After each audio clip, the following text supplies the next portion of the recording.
Welcome to Beyond the Surface. On our podcast, we highlight underrepresented voices in architecture.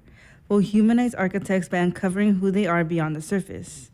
Hi, I'm your host, Alex Sanchez, representing the Illinois Tech student chapter of the National Organization of Minority Architects. Today's episode is called Authoring Futures with our guest, Reed Kroloff. Reed Kroloff is the Dean of IIT College of Architecture. He previously served as the director of Cranbrook Academy of Art and Art Museum in Bloomfield Hills, Michigan, and as the Dean of Tulane School of Architecture in New Orleans, Louisiana, which he led through Hurricane Katrina and its recovery.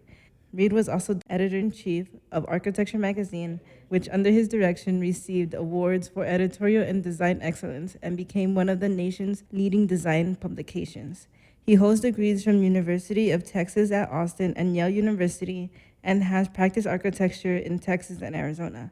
Reed is also the founding principal of Jones Kroloff, a design advisory firm that develops strategy for clients in architecture and design industry, and also guides architect selection processes.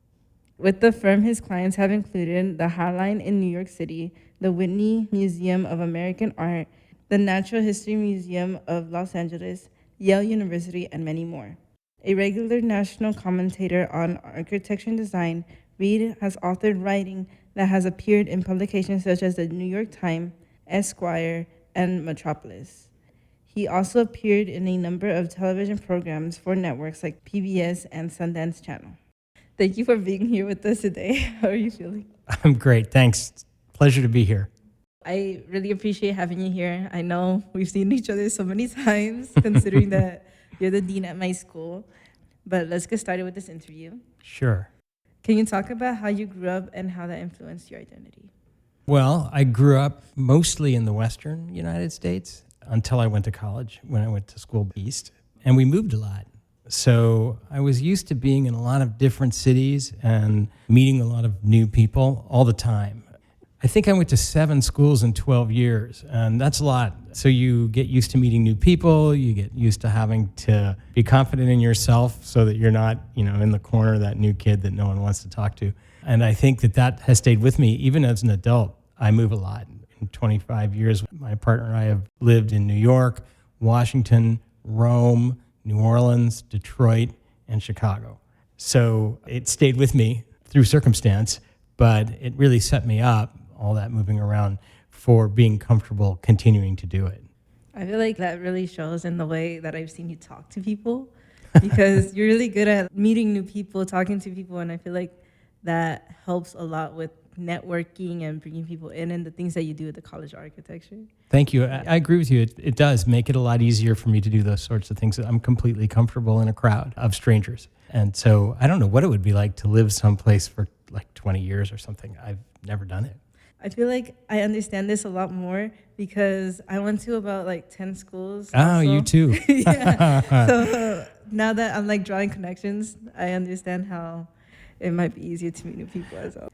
Did you always know that you were going to go into architecture? I did not always know I was going to go into architecture. I always was interested in it. My parents encouraged my interest. My mom, when I was a kid, for a while was a real estate agent, and she would take me around and show me all these houses that she thought were cool. And they were. We lived in Phoenix at that time, and Frank Lloyd Wright has about a dozen buildings there. And so some of them would come up for sale, and she would take me to see those. And there were a number of other well-known architects in the area. So they whetted my interest, my dad as well. But then when I told them I was going to go to architecture school, they were really suspicious about that. It's like, wait a minute, you want to do this for a living? What? And I wasn't sure even then, even when I went to architecture school, which I did as a graduate student because my undergraduate degree is in history.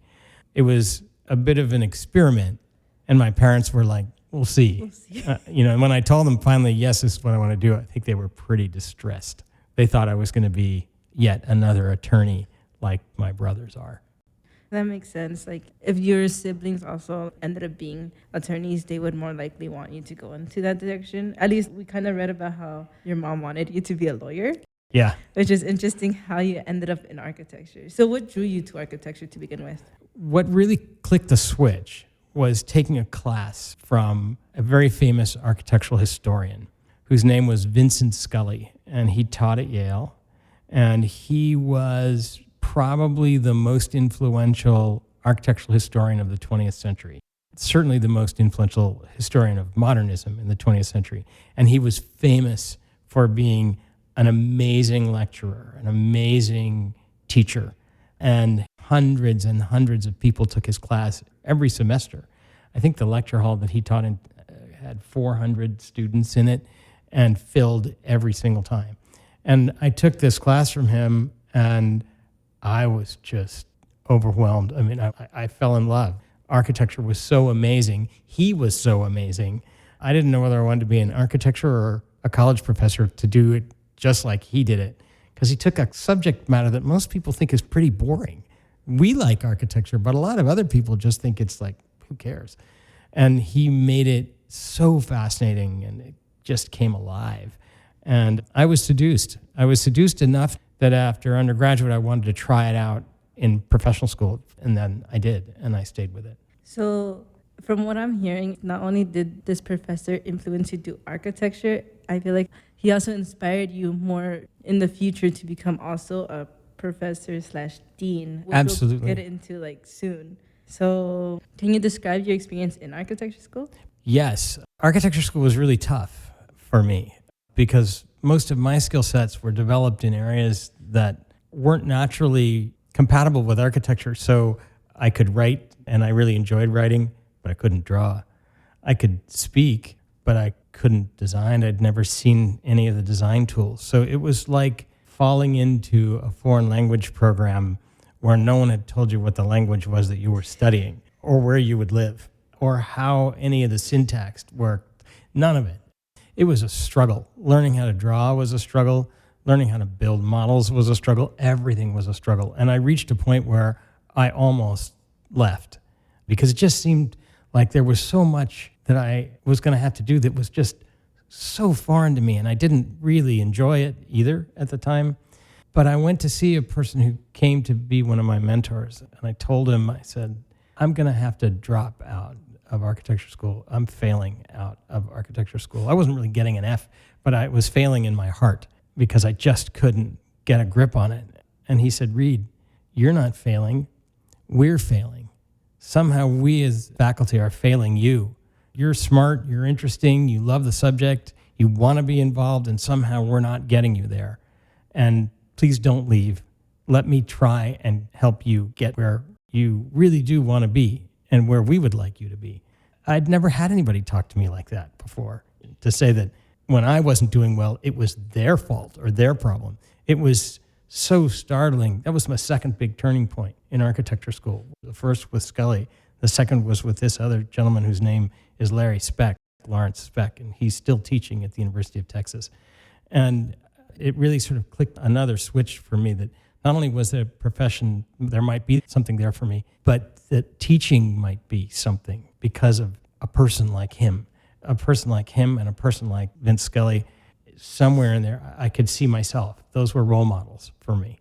People who were brilliant teachers and great scholars, but also motivators. People who really saw their role as helping people find what they should do and what they should be. And that went right to the center of me. And it's never, ever left. Can you talk a little bit more about some of the mentors that inspired you and how that led you to start your early career in architecture? Sure, absolutely. I mean, Larry Speck that I mentioned was certainly the most prominent mentor I had, someone who took me under his wing and figured out things for me to do in architecture that enabled me to find a place in the profession. So the university was launching a scholarly journal, and he made sure that I became part of the editorial team for that journal. He could not have known then that it would also launch the second major part of my career, but it did, the writing and the editing. But what he did know was that it gave me a foothold in architecture, a place where I could be comfortable and I could grow out from there rather than trying to grab something that was so unfamiliar to me and miss every time, which I had been doing. And Larry remained and remains a mentor to me. I still call him for advice. He's been critical at so many important junctures in my career, and that's the difference between someone giving you advice and being a mentor. A mentor is someone you can come back to and come back to. And they're still not only willing to help you, they're excited about it, and it brings them pleasure. And I asked him once, after all of these different favors he had done for me, so many, and after so much help, I said, Larry, why are you doing this? There's so many other people in this school, and most of them are more talented than I am as an architect. And he said, that has nothing to do with it, Reed. He said, I look at you and I look at some of these other people too. And he said, and I know whatever I do for you, you will do it for someone else. And he said, A, I'm telling you now because I expect you to. But he said, B, you would have done it anyway. And that, A, made me feel huge as a 22-year-old or something when I asked him that question, that he thought he could see in this kid, this callow young person, the promise of someone who might be able to help and work with other people and get joy from that. And getting joy is what motivates you to do whatever you want to do. And that's part of why I've stayed in academia so long. I go in and out of it. It frustrates me in so many ways, but every single time I meet people like you or Caleb Kwok, I just want to hang around because it's so exciting to watch all of you start on your journey and find the things that excite you. You found this. You made this. I remember when you came to me, and you and Caleb, but you, when you first came to talk to me, said, I think I want to do this. I think it's a silly idea. Should I do this? And I said, it's not a silly idea. It's a great idea. And you did it, right? And that kind of thing is wonderful. It allows me to go back and touch my own youth. So there's a kind of resonance there. But I've had other great mentors. I had a mentor in Charles Moore, the famous architect, who was phenomenal and in very different ways. Someone who really helped my writing and someone who helped me understand that I could like things that I liked even when other people didn't like them. When I went to architecture school, postmodernism was big, and I hate it. I hated it then. I hate it even more now. And Charles was actually a leading proponent of it, right? It was what he did. And he taught me why it was interesting and why I shouldn't just dismiss it out of hand. And there were things that I really learned. Do I like it as an architectural moment? No. Will I ever? No. Do I understand its role? Yes. Do I think it had something to contribute? Yeah. Not, especially because modernism at the time seemed to really have, run out its rope. And I think modernism got better because the postmodern movement happened. And I believe in modernism. I believe in modern architecture. And I believe in everything having an opportunity to improve. And Charles really showed me that. And I've had other mentors since. I've had mentors in the magazine business. Actually, I hired a woman to be the design editor at the magazine. And she became my mentor because she knew a lot more about the magazine than I did. I didn't know anything about magazines when I became the editor of the magazine, literally nothing. And she had a whole career in it. And that was the first time I'd ever had a mentor who was my own age, right? Who was a peer, not just a mentor. And so it's a process that goes on. I expect I will find more. And I look forward to that process. Listening to everything, I feel like what makes you a really good dean is the fact that you're very humble and willing to learn from so many people. You're kind to say that. Thank you. And I feel like you're able to collect so much information from all these people, all these mentors, everybody who inspires you. You never really look down on people. You always look up to them and always see what they can show you, which is why I feel like you've done so much in your life. And to me, most architects aren't the best writers, but it's so surprising because you really enjoy it. And going from that, how did you become the editor for the architecture magazine? Well, you're right. A lot of architects don't enjoy writing. I live with one. My partner, Casey, who happens to be a very good writer, doesn't enjoy the process. It's just torture for him, just as it was torture for me to learn how to draw. So we each have our skill sets. And what's great about architecture as a profession is all of those things reside there. You don't have to only be someone who draws or someone who writes or someone who builds models. All of that stuff is necessary and everybody can share, right? And everybody can teach everybody else. That's one of the reasons I love this profession and stayed with it. It's the difference between a job and a profession, between a profession really and a discipline. A job is just something you go to, you come back. At the end of the day, you're done. A profession is something where, well, you profess, that's the word. It's something that you believe in and you can learn from and you can build yourself into something more than you were when you got there. But a discipline, which architecture is, it's also a profession, but a discipline allows you to constantly hone your craft, constantly go back and try again and try again and try again. And writing is something you never finish learning how to do. Never. Even really amazing writers, and I am not one of those people, the people whose books we read and the people who change history by what they write, they go back and they rewrite and they rewrite and they rewrite. And so it is a discipline, and it becomes this thing that can contain you and can inspire you at the same time. And while I was in architecture school, as I mentioned, Larry Speck put me into the journal that the university was publishing, and I got to write a piece that got published. And wow, that was exciting. I was a college student, and I had a piece in a nationally distributed academic journal, and it was great. I felt 5'9", which for me is a lot taller. So it was one of these just great moments, and I realized that I wanted to do more of that. And when I started to teach, I had a dean who was a really great guy. I started teaching in Phoenix at Arizona State University, and Phoenix was growing like crazy, like it still is, like it has been my whole life. And he felt that they needed an architecture writer for the newspaper. They didn't have one. And he had read my writing at this journal and in a couple of other little places. And he thought, hey, you could do it. So he went down and harangued the newspaper editor himself that they needed a critic. And he had just the person, this young Reed Kroloff. So the newspaper editor said, well, we'll give him a try. I'm going to hook him up with an editor. And so I met this woman who was the editor of a section of the paper. She was an old school journalist. She smoked like a chimney. She sounded like this. It was like having an interview with Jabba the Hutt. She was like stuffed in a corner. She could barely move and just smoked and smoked.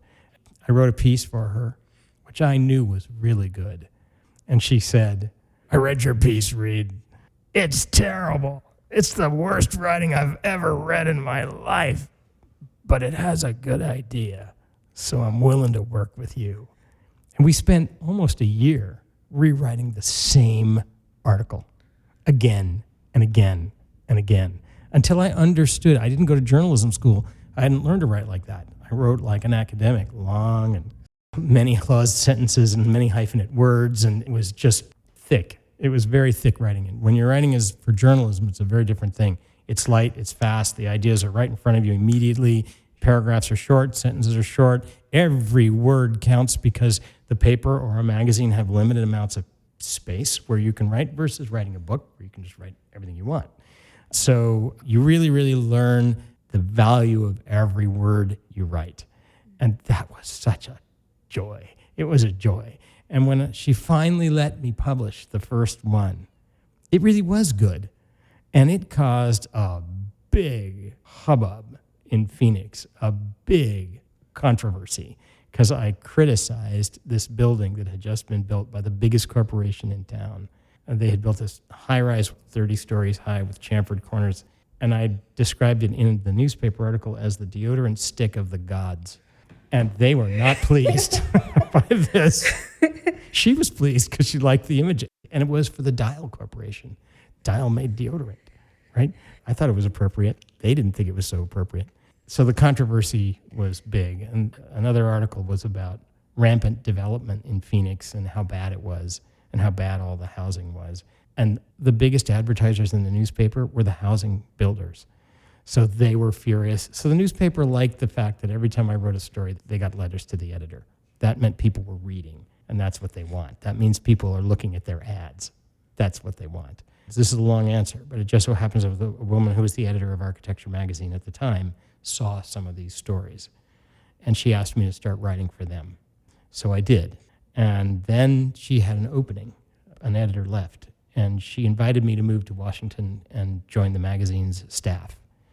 And I did. I took a leave of absence from teaching at Arizona State, where I was an assistant professor by then. And I took a 2-year leave of absence to do that. And after 18 months, she got fired. And the position was open. So I applied for it. I figured, what the hell? It's a 2-year appointment. I'm either going to go back and be a college professor again, which I love, or maybe this will happen. And they had all these people applying. So I called all these architects I knew. And I said, hey, you need to write a letter to the magazine's publisher and tell them what a great idea it would be to hire Reed Kroloff to be the editor-in-chief. And they did. A whole bunch of them wrote. And the publisher came to see me. That's who editors work for, publishers. And the publisher came to see me, and he said, you can call off your dogs. We know you want the job. And they gave it to me. And that's how it happened. Totally unqualified. I'd worked there 18 months. I had zero management experience in my life at all. And suddenly I was in charge of what was then the largest design publication in the United States, which means the largest in the world. And I hadn't even run a meeting in my life, let alone a staff of 14. So it was a whole lot of growing up really, really fast and learning that all the flaws that I saw in my previous boss, the woman who had been let go, were true, but I had missed all of the things that she did really, really well. And she did a lot really well. She was a really bright woman. She's no longer with us, but she was a terrible manager of humans, a kind of screamer who threw things, which I don't believe in. But she was a terrific editor, a great writer. She knew what a story was about. She knew how to go get them. She was relentless. She was a woman in a field that was almost all men, and she was successful, and she was funny and smart. I mean, there was a lot about her that was really great. It was hard to take when she's screaming and yelling and throwing things at you. And so you always have to remember to learn to look. You took a lot of risks, which is a really, really good thing, because you looked at your odds and you're like, well, I lose nothing and it's worth to try. I really like the fact that you pretty much jumped up there and did everything you could. And I feel like you like a challenge. I do, Alex, and you know, because I've told you before. We've sat in my office and talked about this kind of thing before. I am a really big believer in people taking a risk and for people reaching for something that seems sort of ridiculous. I mean, who would hire a guy with zero experience to run a magazine? And not just a magazine, the magazine, the biggest one, the AIA's journal. You know, I mean, like, this is a big magazine at the time when magazines mattered. They don't anymore. But at that time, they mattered a lot, right? That's just crazy. And my first dean's job, I'd never been a dean. Well, I had been an assistant dean. I was an assistant director. So I had a little tiny bit of administrative experience when I was 28. Like, you really know a lot then. So I would strongly encourage any student or adult that's listening, take a chance. What's the worst thing that can happen? You go back to where you were. But the best thing that can happen is you can have an entirely different life and career. That is true. So how did it feel jumping into being a leader? It felt scary as hell. It was really scary. I thought I knew some stuff because I'd been at the magazine at 18 months and I'd been to staff meetings and I understood how the magazine was produced. What I didn't understand is that the editor is the one who puts it all together, right? And who has the vision for what are these issues going to be about. It's really easy to look from the outside and say, you left something off of the last issue, or you shouldn't have done this, or that's a dumb subject or a boring subject. Okay, here's a piece of blank paper, you do one, right? And it's a little bit like the first time you get your program in school in, you know, a fourth year studio, not first, second, or third where you have a lot of guidance, but like fourth or fifth where it's like, well, Alex, what would you like to do? And you're staring at someone going, I don't know, you know. And it was the same thing, except I had a multi-million-dollar budget and I had 14 team members that were looking to me to provide direction, which I failed at miserably again and again, especially in the beginning. It was a time to meet this woman that was our art director, who I realized all of a sudden, oh my God, you got to learn from her, right? She knows what she's doing. And in 6 months, 6 issues, I felt a lot better. We didn't put out bad issues. We put out good issues, those 6 issues. But we really hit our stride about 6 months to a year later, and we became a remarkably good magazine. Really, really good. The magazine had been fine before, but dull. And we were anything but dull. We did everything you weren't supposed to do. I'll give one example. And this was a decision that I made, which was all architecture magazines then and now again put a building on the cover because they think that's all architects can do is look at a building and respond, which is just nonsense. Architects are people who marshal ideas into physical form. That's what we do. We take a bunch of ideas and we mold them into a physical representation of our response to those ideas and our hopes for how other ideas will come into play. That's really what we're doing, right? Why can't you have ideas on the cover? And so I took buildings off the cover. After about 4 or 5 months, the entire time I was there, we only had one building on the cover ever again. And we made these fantastic covers. A single example, we were going to do a story on a new building for the Southern Poverty Law Center that had been designed. It was a really nice building.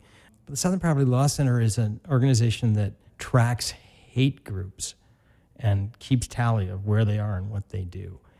And they needed a new building because their old building had been bombed.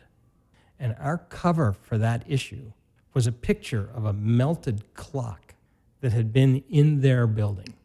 And that clock was on the cover, and underneath it was a little bit of text, and it said I'm making these dates up, but on January 14th, 1997, in, let's say, Tupelo, Mississippi, the Southern Poverty Law Center was bombed. And then, and it had little ellipses, and you had to open the magazine to get to the story, right? So you had all that right on the cover, right? You had this bombed out clock and the text.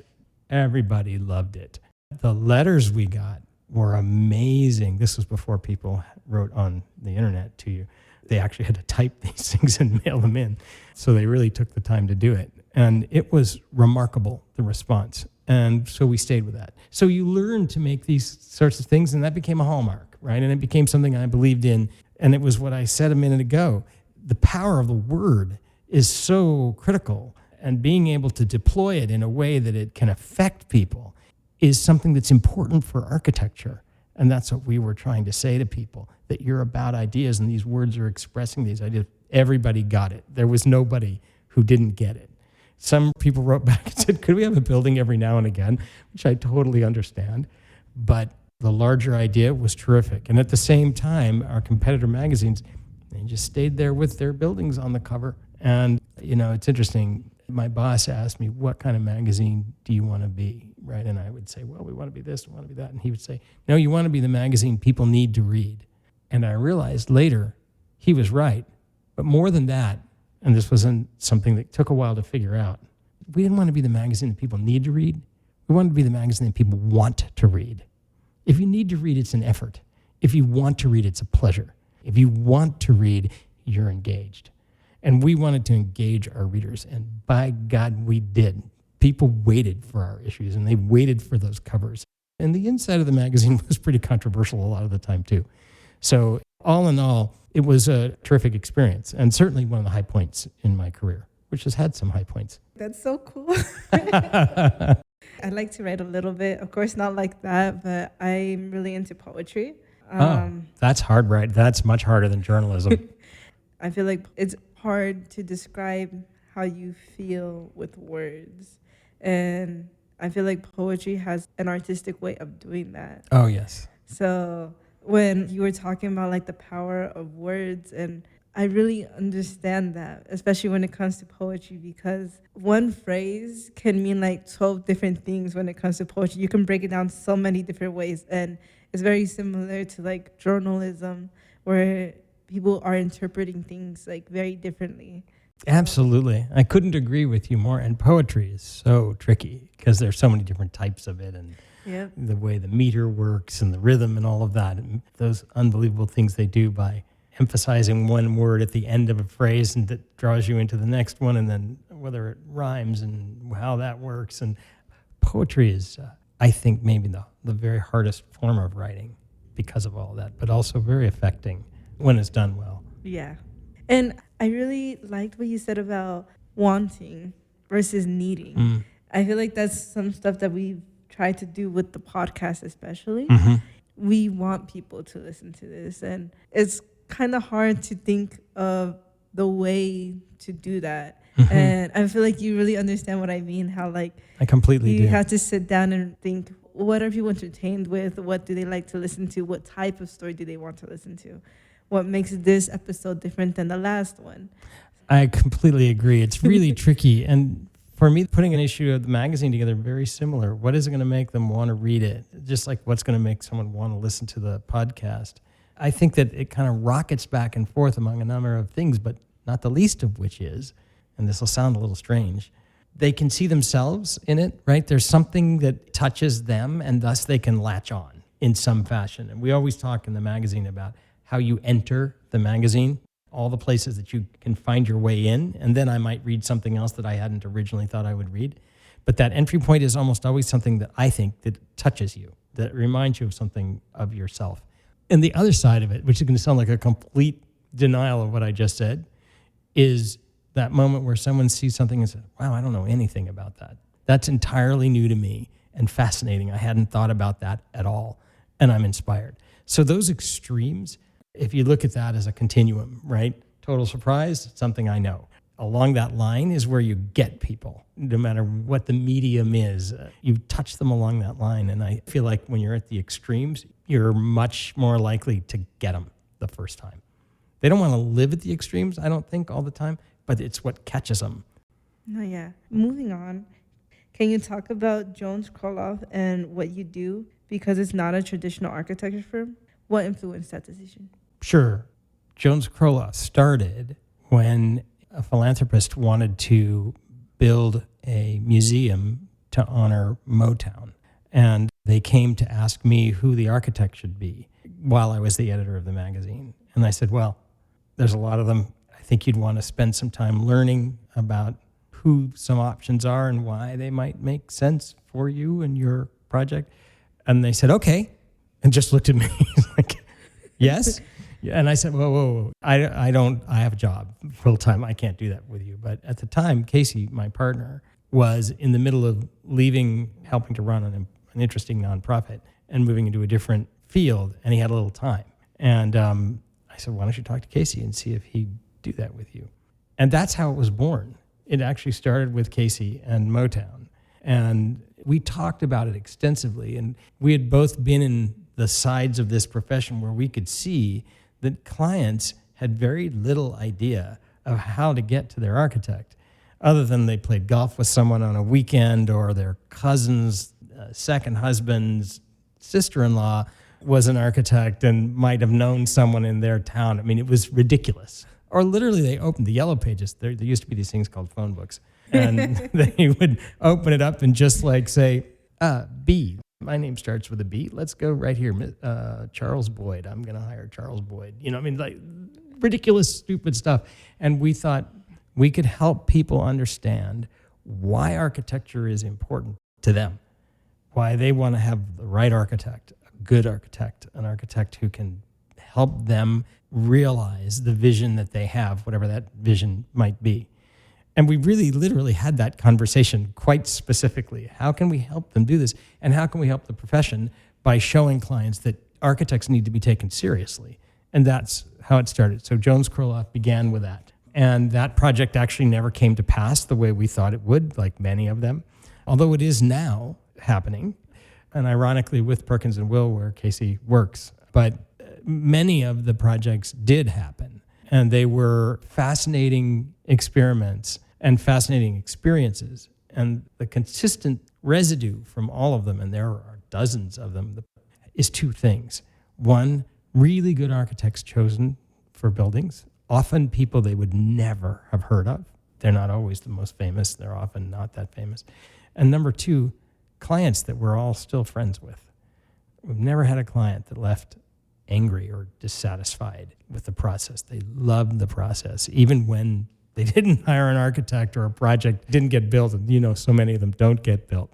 But the process went on, and we thought that we would work with a client and then they'd be able to do it on their own and we'd never see them again. There'd be no repeat business. But it turns out that wasn't true. We've had many clients. I still am in touch with several clients who I met 10, 15 years ago and who still reach out for help. I said when I became dean here that I would step out of Jones Kroloff in order to concentrate full-time on IIT, and so I have.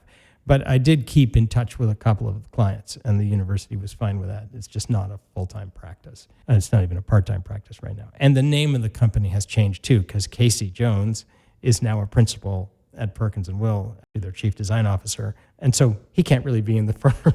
And it's transitioned to Kramer Kroloff. Ned Kramer, my former associate editor at Architecture magazine, has taken up the partnership and is managing it now. And I know that when I step down from being dean, I will definitely go back to Kramer Kroloff. because it's just a wonderful way to work with people and serve the profession. So that's how it got started. And it got quite big, and we were doing lots and lots of projects all around the country and the world, and a number of them got built, really big things. The National Library of Mexico happened. We worked on the High Line, that happened. The Whitney Museum, that happened, although they didn't choose the architect, but the process worked on. And the LA County Museum of Natural History. I mean, lots of these that did come to pass, and a number that didn't come to pass that you kind of feel a little pang every time you see them. It's like, oh, that was such a good project. You guys became like the medium between architects and the clients, pretty much. Yes. Okay. That's exactly it. The medium between the architect and the client. We came to the process at the very beginning when clients were trying to picture what their project was going to be about. So we did a little bit of the kind of pre-programming work that some architects do sometimes. A lot of clients didn't know they could go to architects to do that, and we would often refer them, like on really big projects, we would send them to architects to do that. But often we would stay as part of that, and then all the way through the selection. And many clients kept us on as design consultants, mostly through schematic design development a little bit. We wanted to be very careful. We never wanted to be in the way of the architects. A lot of clients just don't have the vocabulary to talk to their architects, and so we would stay with them and help them be comfortable. And I never had an architect have a negative word about it. They actually really appreciated someone who could translate what they were trying to say. Communicate, yeah. Mm-hmm. Yeah. I can see how that would be very, very helpful. Even when I'm trying to explain architecture to my family members, it's a bit hard. So I understand like the whole communication process. It's like speaking two different languages. Right. That's exactly right. And you're the person in between who speaks both. Yeah. Right. You're the universal translator. It's a wonderful role to be in. So Jones Kroloff and now Kramer Kroloff has been a wonderful experience from the moment it started in the year 2000, I think, 2002 maybe, till now. During your career path at Jones Kroloff, you also taught a little bit, right? Yeah. So what made you jump to becoming the dean at Tulane? It's a question I've asked myself many times. I left the magazine in, I think it was 2003, when they changed ownership and it was clear that the new owner wasn't going to be good for the magazine. And it continued on a little while later, and then it just kind of died, which is what happened to a lot of magazines. It was a bad time to be in the magazine business. The people who bought it were really good people, and they were really honest. They never did anything deceitful. It just was a different vision, and I wasn't interested in doing what they wanted to do. So I stepped out of the magazine, and I got very lucky. I applied for, and for some crazy reason was chosen to have a Rome Prize, which is the American Academy in Rome has an application process that chooses one person a year from a small number of disciplines to come and study anything you want in Rome at the American Academy. And so I had that fortunate thing. While I was there, a friend of mine from New Orleans called and said, "Hey, have you ever thought about being a dean?" I had, actually, because my friend Larry Speck had become dean at the University of Texas, and I watched him, and we wrote about him in the magazine because he had done some amazing things as dean, including ultimately resigning over the mistreatment of architects at the university. And so he remained, more Larry Speck, he remained this incredible model. But being a dean actually was really interesting to me. I could see from what he had done that you could really have an effect on not only the instruction of architecture, but on how students themselves as actors in the larger world, because he was such an active dean. And I thought that was a great opportunity. And by then I had also been out of academia for quite a while, more than a decade. And so I was sort of missing it, and I was missing the students. And I said, yeah, I'd be interested. Let's talk. And so we did, and they asked if I would apply, and I did, and I got it. Again, thinking, yeah, I'm 42 years old. I can do this. I didn't know squat about it. That was another reach, maybe another overreach. But what happened actually that changed it all is 8 months after I got there, Katrina happened. And that changed everything. Everything was upside down. And it's really hard to describe to people how big a cataclysm this was. But it really was. And a lot of people have forgotten it. It's a long time ago now. And they didn't experience it. I hadn't experienced anything like that. Just imagine if everyone left Chicago for 4 months. Everyone left. And then they pumped water into the whole city, into everyone's houses, and left it sitting there for 6 weeks and destroyed all their homes. And then it all got drained away. And then they didn't let you back in. You couldn't come in to see what had happened to your house. You couldn't visit the small number of people who stayed in the city or were trapped there and couldn't afford to leave. You couldn't get there because the army was running the town. You would drive up and they were there. Tanks, armored carriers, and you couldn't get in. People haven't experienced that because it hasn't happened in the United States before. Now, they weren't doing anything evil. They were there protecting the city and trying to help people's houses, what was left of their houses, not get robbed or damaged some other way. So I'm not criticizing them. I'm only saying that it's a whole other circumstance. And for our students were sent away to dozens of different schools, including IIT, and they didn't come back for the whole semester. And the university was on a hair's edge from bankruptcy because it had no tuition, it had no students, it had no faculty, it had no buildings, and the buildings that were there were underwater.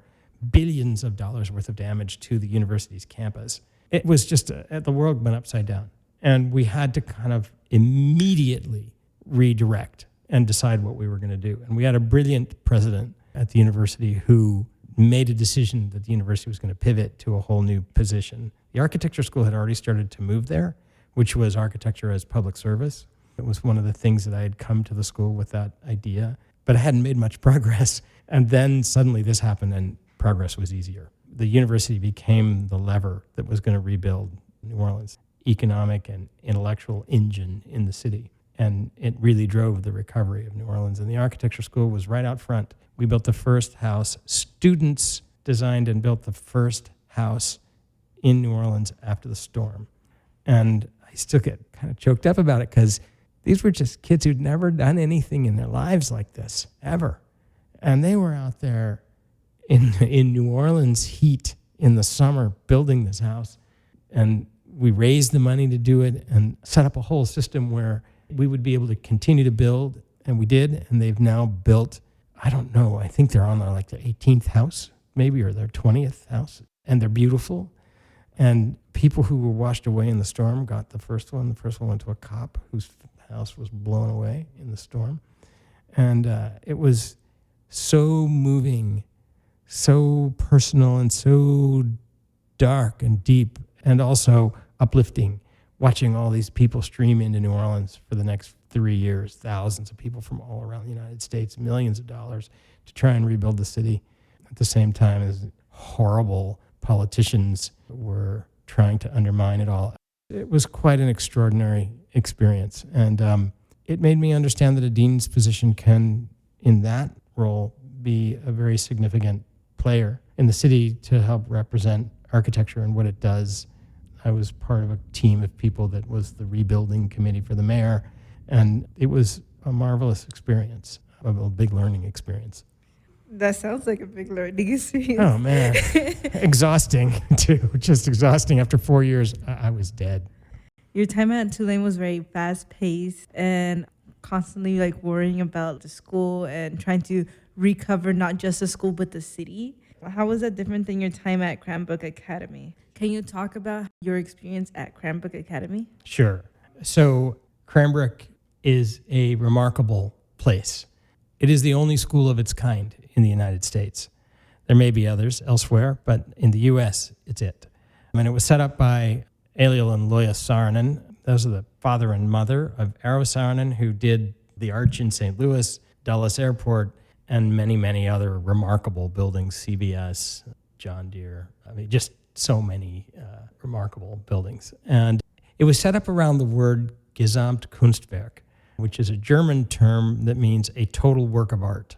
And the idea was that architecture only happened when it was a total work of art. Everything was designed, and the arts were every bit as important as design itself. So painting and sculpture were just as important as structures and design, right? So they gathered this group of artisans together in suburban Detroit, paid for by a wealthy newspapering family from Detroit, and they built this idyllic community. And the idea was that there were artists in residence, one person in each discipline, one painter, one sculptor, one architect, etc. And they all worked together on whatever projects they had, and the students came to work with them, almost in an apprenticeship system. Over time, it developed into a graduate school that gave degrees. And by the time I got there, it was a traditional, regular graduate school. But the founding principles were still in place. So there was still only one person teaching in each discipline. We had 10 by the time I got there. And each one of those had about 15 graduate students working with them in a 2-year program. There was no curriculum, there were no courses, and there were no grades. You just came and worked with somebody remarkable.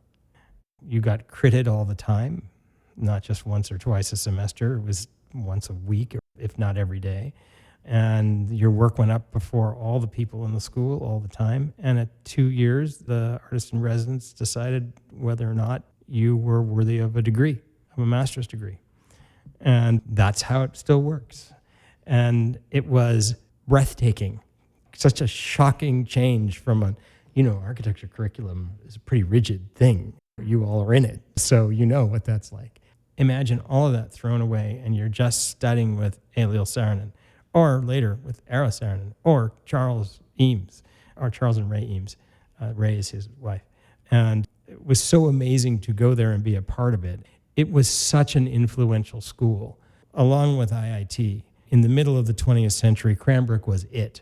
Most of what we know to be modern design furniture, the important pieces, came from Cranbrook designers. A whole lot of buildings came from really important Cranbrook-educated designers. Modern graphic design in the U.S. and elsewhere came from Cranbrook. Modern fiber art, modern ceramics. It was so influential. There was Cranbrook, then there was a big gap, and then there was everything else. And over time, that dissipated and other schools developed. And so by the time I got to Cranbrook, it was falling in the ratings, and it had been displaced from number one. Yale was number one, ironically. And so we had our mission set out for us. It was in a terrible financial position at the time, really terrible.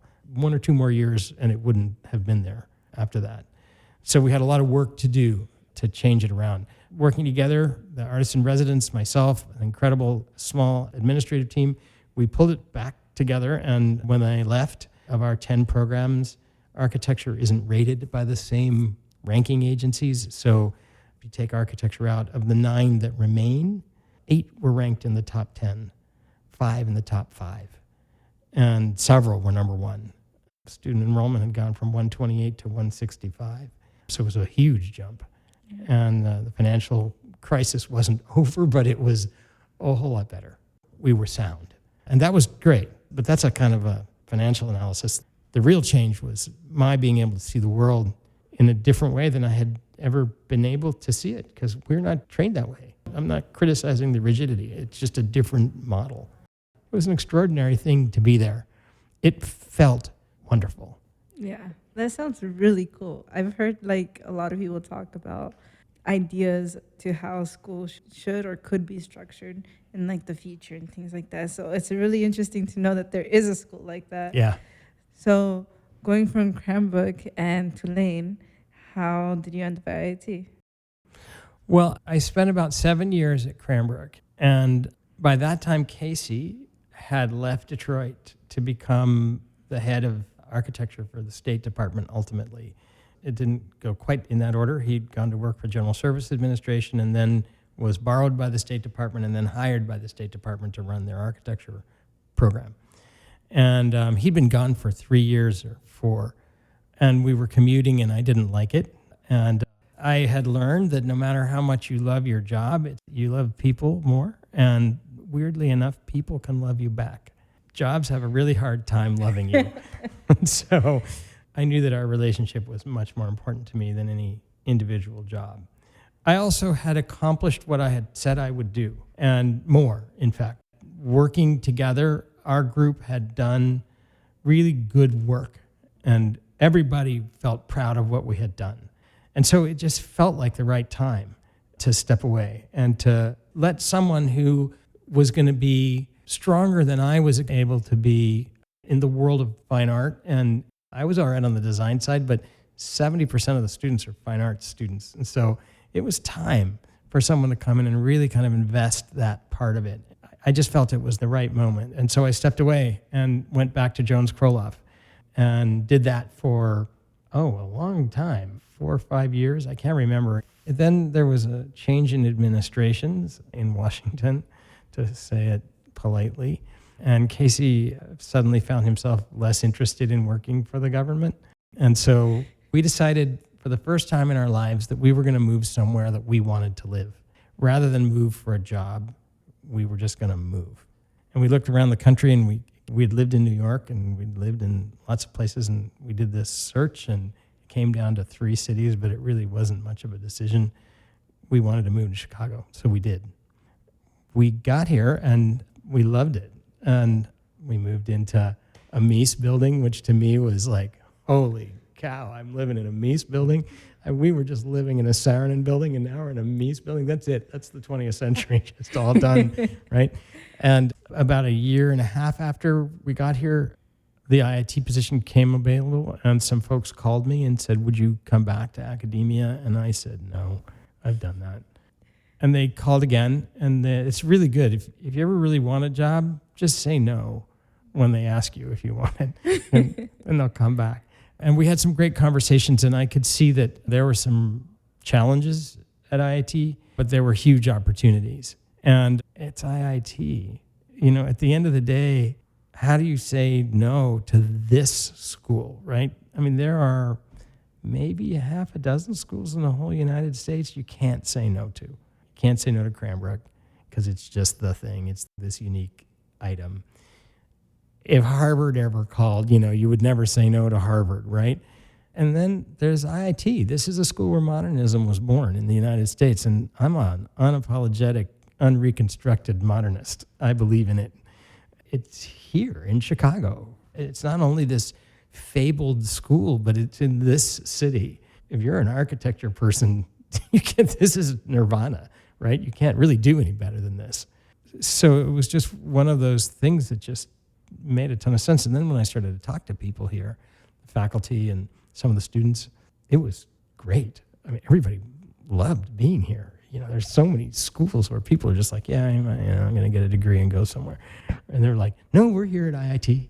We're here in Crown Hall. And you walk up to that thing the first time, and you've been studying architecture your whole life, and you're like, I'm standing outside of Crown Hall, and I'm actually going to go inside and hang around. I can be here, right? Oh, what's all this other stuff? Oh, there's all these other Mies buildings. You get quivery when you stand in that building for the first time. I remember just walking up to the South Terrace and just standing on it saying, someone needs to take my picture now because I'm standing on the South Terrace of Crown Hall.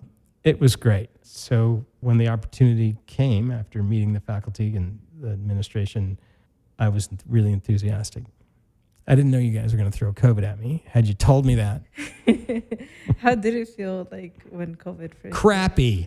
It just really made me feel like, oh my God, here we go again. Katrina wasn't enough. You had to do, this now too. It was a lot less scary because I'm older now and I've done this. I've been in a crisis. Cranbrook, we had the crisis of 2008. So the immediacy of it was a little less scary, but it was COVID. This was the first time that there was an unseen monster, right? You could see the monster in New Orleans. It was hanging right there in the Gulf of Mexico. You knew what it was going to do. You knew it wasn't going to be good. Mm-hmm. 2008, you could see that. You could watch money just lock up, right? And no one could get it. Here it was a virus. It was physically inside of you, and no one knew what it was going to be able to do or what they could do to stop it, if they could stop it. We had plenty of time to get all of our students out of New Orleans. There was never a worry that our students were going to be in physical danger from Katrina. They were gone. This is the first time I had to look across a group of students and be truly terrified that they were in danger physically and that there was nothing that we could do about it at all other than to send them home. or send them away, send them out of the building, which was a pretty small measure because many of them were right here in the dorms, right? So it wasn't like they were gone. And thank goodness that president made a decision, no, everybody can stay. And that really said a lot about the way this university feels about its students, because most of them just said, get out, good luck, take yourself wherever you need to go. But here they said, no, you can stay. But it was really frightening. We survived it. I think, damn it, it came back again. And it was sort of like, once was not enough, here, do it again, right? And then we've been in a very tight financial situation here for the last couple of years. So it's been a pretty rugged 4.5 years for me and for me representing a lot of other people. But you guys are students here. We haven't faltered. We haven't flagged, right? The school just went on. And I think that the kids who had to miss a year of school between the two COVIDs, that was bad. That was really hard. You can't undo that. But I also think that as a result, they're kind of bonded in a different way than they would have otherwise. Architecture school is a bonding experience anyway. But when you throw that into it, then it's really a bonding experience. But I'm now projecting. That's what I think, and I think that's what I've heard. But you guys know better than I do. I have 2 last questions. As someone who didn't go the traditional route, how would you encourage students and designers to explore their careers? Any way they can. Do not accept any assumptions about how your career has to work. For some people, the career is going to be exactly what you picture it being. You're going to go work for an architectural practice, as I did when I first got out of school. You're going to fall in love with that, and you're going to stay with it and be in an office your whole life. Some people are going to become real estate developers. Some people are going to become lawyers. Some people are going to meet the person of their dreams and go start a business together that has nothing to do with architecture or whatever they came with. The thing to expect is the unexpected, and embrace it. Don't get locked in. Allow yourself as much flexibility as you're comfortable doing, and then as soon as you reach your comfortable limit, push a little bit harder. Always keep yourself, not always. You need to be comfortable sometimes.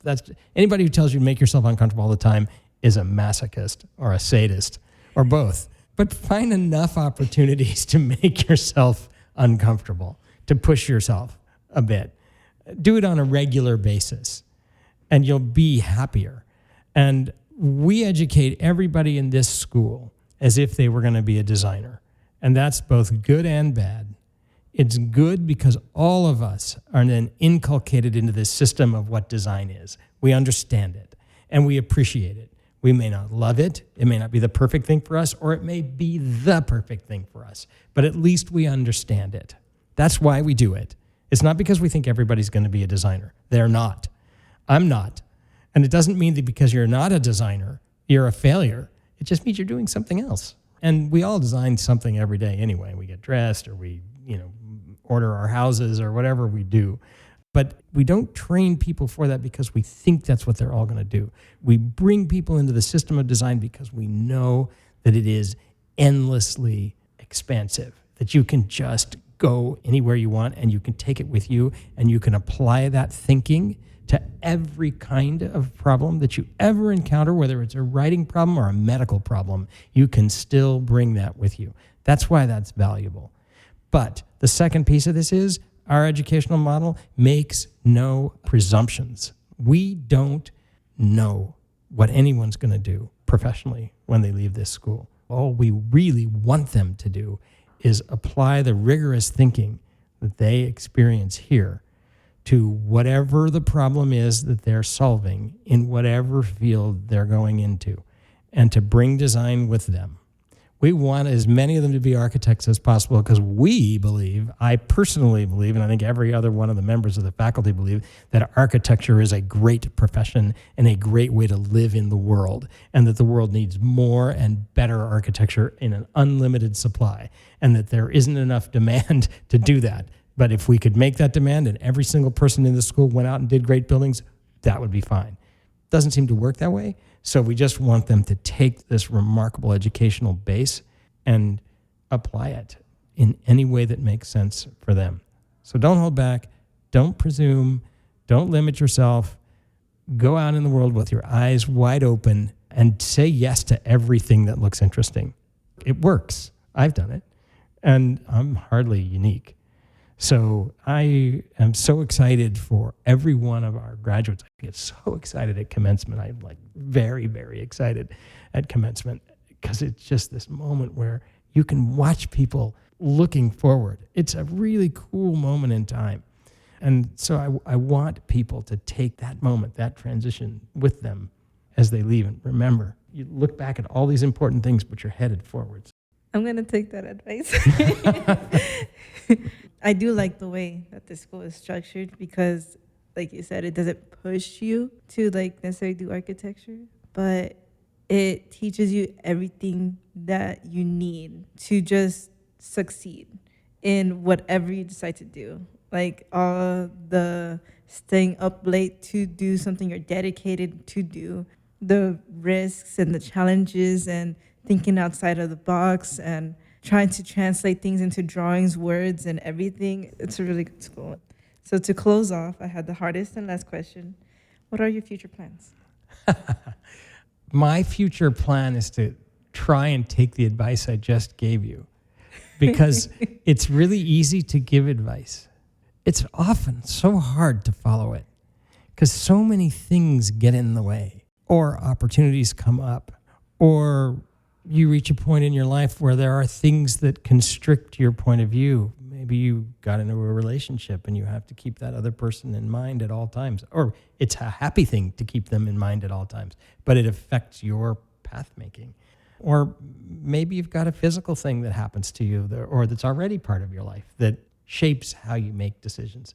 And the further along, you tend to accumulate more of those things. Some of them are really happy things, like I got a lot of furniture I like, but it means moving is harder, right? Moving is harder if you have kids. You can't just yank them out of school all the time, although my parents didn't seem to have any problem with that. And I survived. But not every kid is like me, right? For some kids, that would be terribly traumatic. So looking forward to the future, I want to be able to live by that same advice. And being at IIT is a great place to watch that happen and try and make it happen. It's a big ship. We've tried to make some changes in the last 5 years. It's a slow-moving beast because there's a lot of really great stuff here, and you want to be really careful when you're making changes not to upset all that's good. But I know that I will continue to try and be engaged in helping people understand why architecture is important, whether those are students or readers or clients. I believe in it. I just came back from vacation, wandering through buildings, brand new buildings, many of which are modern, many of which I hated. And I just thought, oh my God, we've got to do better than this if we're going to carry this message of modern architecture forward. These are some important architects doing these buildings. It immediately drew my mind back to IIT. It's like, we've got amazing students here. They've got to see this stuff so that they can do better. And so I continue to be excited by this every day when I come to work. You can't not. You guys are too interesting. You're just too interesting. And that's a rich, rich, remarkable gift to be able to be in the middle of that. So when I look forward, I'm excited, almost always in a really good mood, coming to school. And it's just a privilege to be here. I want to thank you for giving your time to be here. I know you're a really, really busy person and you work all the time. I do work a lot. And I really enjoyed this conversation. I feel like I've learned a lot more things about life because we were talking about the way you have lived. I feel like your life is very inspirational for thinking about the ways we can incorporate different ideas and different knowledge that we get from different people and different experiences to continue every single day trying to achieve a new goal or finding what to do with our lives. That's very kind of you to say. And I'll say this is not work. This is a pleasure. It is work to come to school every day. We all work. But being amongst the students and the faculty and our remarkable staff, small but mighty, it is a privilege every day to be a part of that. And so thank you for allowing me to come sit and chat with you today. And I'm looking forward to the whole season of podcasts. I hope we become as big as the architecture magazine. Bigger. Okay. That's a lot of pressure, but we'll definitely try. I'll be watching. I'll be watching and cheering you on. Thank you so much. I want to thank everyone who's listening. We release our episodes monthly. You can find us on your favorite podcast platform. You can also follow us on Instagram at beyondthesurface_Nomas IIT. I want to thank our producer, Kayla Kwok, and the Nomas IIT team for making this podcast possible. Thank you for listening to this episode of Beyond the Surface featuring Reed Kroloff. Until next time, goodbye.